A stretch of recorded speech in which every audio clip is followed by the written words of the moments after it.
जिनज़ादा episode 3।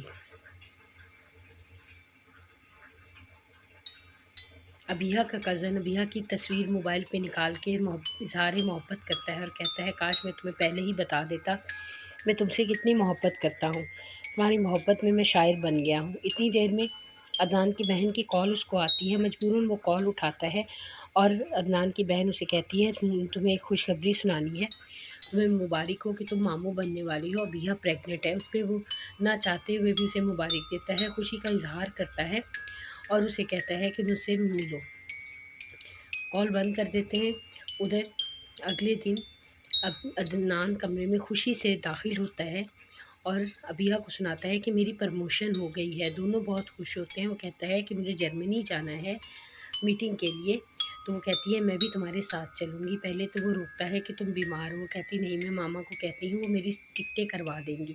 वो फ़ौरन अपनी अम्मी को कॉल करती है। मामा से कहती है कि मामा, मैं प्रमोशन हो गई है। एक और खुशखबरी है कि प्रमोशन हो गई है अदनान की, जर्मनी जा रहा है, मुझे भी उसके साथ जाना है, मुझे टिकटें करवा दे। उसमें मामा बड़ी परेशान होती हैं और कहती हैं कि पहले तो तुम्हें मैंने हालात नहीं बताए, लेकिन अब बताने पड़ेंगे। तुम्हारे पापा पर केस हो गया है और सारे अकाउंट फ्रीज़ हो गए हैं। अदनान की अम्मी दरवाजे के पीछे से उसकी बातें सुन रही होती है, तो वो बहुत परेशान होती है अबिहा। लेकिन अदनान उसको तसल्ली देता है। लेकिन अदनान की वालदा फ़ौरन ही अपने शौहर के पास पहुँच कर उसको सुनाती हैं कि कंगाल हो गए हैं तुम्हारी बहू के घर वाले। तुम इस मिठाई को कचरेदान में फेंक दो, कोई फ़ायदा नहीं है इसका। कंगाल हो गए, कुछ नहीं रह गया। तुमने शादी के वक्त 2-4 करोड़ ले लिए होते तो आज हमारे बच्चे के पास कुछ होता। उस वक्त तो सबने कहा नहीं लेना। तो अब मैं जो कहूँगी वही होगा और आपने बीच में नहीं बोलना। इतने में अदनान का अगले दिन जाने की फ़्लाइट का टाइम हो जाता है। वो तैयार होता है और अबिहा को कहता है, मुझे मुस्कुरा कर रुखसत करो। तो अबिहा नीचे उतरती है, रुखसत करने आती है। दोनों अल्लाह हाफ़िज़ कहते हैं। वो कहता है, अपना और मेरी बेटी का ख़्याल रखना। तो वो कहती है, बेटी नहीं बेटा। दोनों हंसते हैं और गाड़ी में बैठकर वो मामा बाबा उसको एयरपोर्ट पर छोड़ने चले जाते हैं। अगले दिन अबिहा की सास उसको नीचे बुलाती हैं। वो नीचे आती है, दोनों सास ससुर सामने बैठते हैं। तो सास उसको कहती हैं, देखो बेटा, तुम हमने तुमसे जहेज़ नहीं लिया, तुम 2 कपड़ों में रुखसत होकर आ गई, हमने कबूल कर लिया। लेकिन अब हम चाहते हैं कि अदनान का अपना घर हो। ये घर तो सुफियान का है। जब हम बेटी की शादी करेंगे तो हमें ये घर बेचना है। तुम अदनान के अकाउंट में 5-6 करोड़ जमा करवा दो। और फिर वो अपने शौहर से पूछती है कि डिफेंस में छोटा सा बंगला कितने का होगा। तो वो कहते हैं 6-7-8 करोड़ का, 10 करोड़ का। तो फिर कहती है, नहीं, 10 करोड़ जमा करवा दो। वो कहती है, अच्छा, मैं बाबा से बात करती हूँ। ऊपर जाती है, बाबा से बात करती है। तो बाबा कहते हैं, मैं तुम्हें लेने आ रहा हूँ, तुम परेशान ना हो। तो कॉल बंद होती है। तो उसकी वालदा पूछती हैं, क्या बात की उसने, मेरे पास तो सिर्फ रो रही थी, कोई बात नहीं बताई। तो सलीम साहब उसको बताते हैं कि उन्होंने अपनी असलियत दिखा दी। शुरू से ही मुझे सुफियान और अतिया लालची लगते थे, आखिर दिखा दी ना उन्होंने अपनी असलियत। 10 करोड़ मांग रहे हैं। मेरे हालात अच्छे होते तो मैं 20 करोड़ उनके मुंह पे मारता। मैं उनको मैं अब मैं अबिहा को लेने जा रहा हूँ, वो इधर ही रहेगी। तो उसकी वालदा कहती, नहीं नहीं, ऐसा ना करें। वो कहता है, नहीं, उसकी तबीयत ख़राब है, उसको लेने जाना है। दोनों गाड़ी में बैठते हैं, चल पड़ते हैं। रात को एक सुनसान जगह पर उनकी गाड़ी खुद ब खुद रुक जाती है। वो परेशान होते हैं, घबराते हैं। बीवी कहती है, गाड़ी स्टार्ट करो। वो कहता है, नहीं स्टार्ट होती। इतनी देर में गाड़ी खुद ब खुद लॉक हो जाती है। वो बहुत परेशान होते हैं और सामने ही एक कोई ब्लैक अंधेरे में काला स्याह उनको कोई जिन नज़र आता है। वो देखकर पहले बहुत खौफज़दा होते हैं, पर वो कुछ कर नहीं पा रहे होते। ना गाड़ी खुलती है, ना गाड़ी स्टार्ट होती है। इतनी देर में वो ब्लैक स्याह जिन जो है वो अपने पीछे से एक आग भरी तलवार निकालता है और गाड़ी पर लगा देता है, जिससे गाड़ी को आग लगती है। आग लगते साथ ही वो जलने लगते हैं।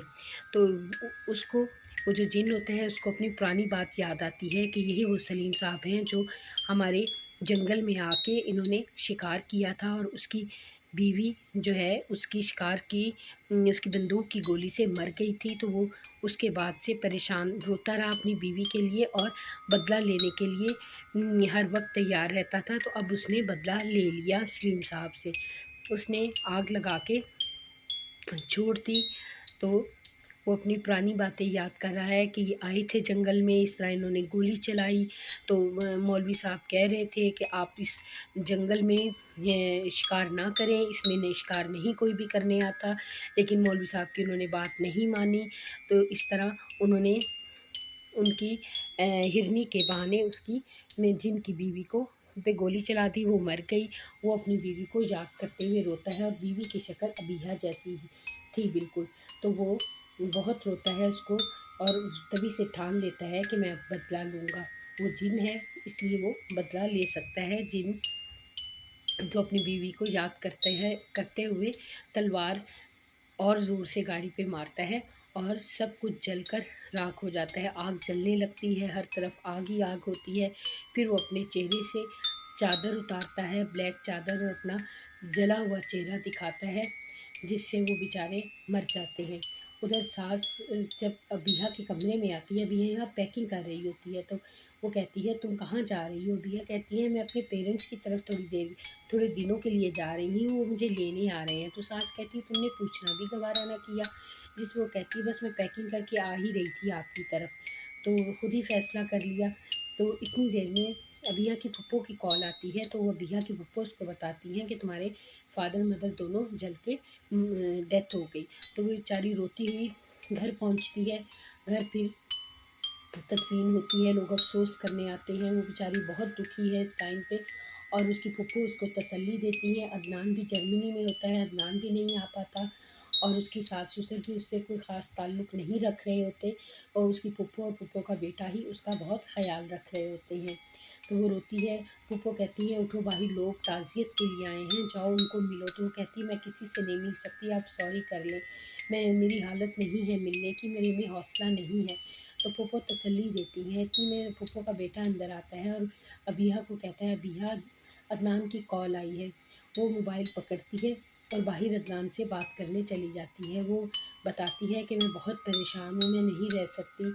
तो वो कहता है कि तुम अम्मी अब्बू की तरफ चली जाओ। तो वो कहती है नहीं अभी नहीं, अभी मैं इधर रहना चाहती हूँ, यहाँ मुझे अपने मामा पापा याद आते हैं, मुझे लगता है कहीं से निकल आएंगे।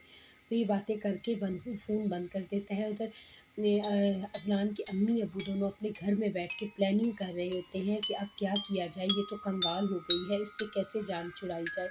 तो वो फिर कहती है कि अदनान को ये बातें सारी बताएगी, लेकिन अदनान आखिर मेरा बेटा है, वो मेरी ही बात मानेगा।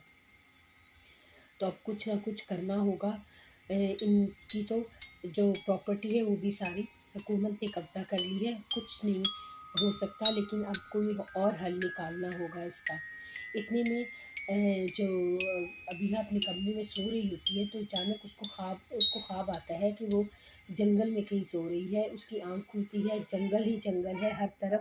जल्दी से वो खड़ी होती है, तो दूर उसे कोई वाइट कपड़ा नज़र आता है। भागती हुई उसकी तरफ जाती है, कभी नीचे गिरती है, फिर उठती है, जाती है, देखती है कोई डेड बॉडी लेटी हुई है। वो खौफ़ज़दा होती है, और वो अपने हाथ से डेड बॉडी के मुँह से कपड़ा हटाती